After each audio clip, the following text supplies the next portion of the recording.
Ani. Hai, akkam jirtu nagaa keessanii fayyaadha akkam jirtu nagaadha galata rabbii sin akkam jirtu amma wanti daawwattan kana hundumaa sin agarsiisuu fi akkaataa fuula keenya itti bareeffannuu fi akkaataa fuulli keenya akka hin goggogneef akka jiidhuuf akka fuula bareedanuu ta'uuf maaltu nu barbaachisa jalqaba ruuzii itti aansuudhaan timaatimii isa kanaan hin daakna daakuun ta'in itti faqafaqna bishaan isaa qofa barbaanna ruuzii immoo daaknet kanaan maashiniidhaan daaknet sana lama waliin makanna jechuudha haa jalqabnu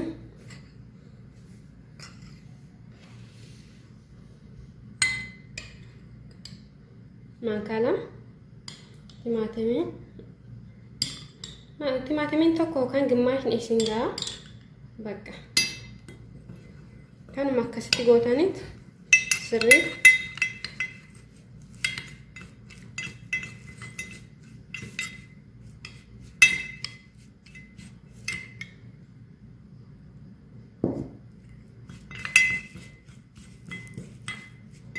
bakka kana harkuma keessanii fuutanii ofirratti diddibdu jechuudha fuula keessanii irratti jechuudha ofheetanis immoo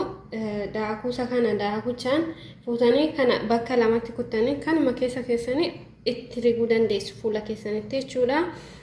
እና waan gaariidha itti fayyadama anillee waan hin fayyadamee na fayyadeedha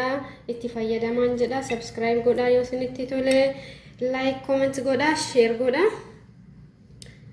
video taanun walitti akka deemuutti nagaan tura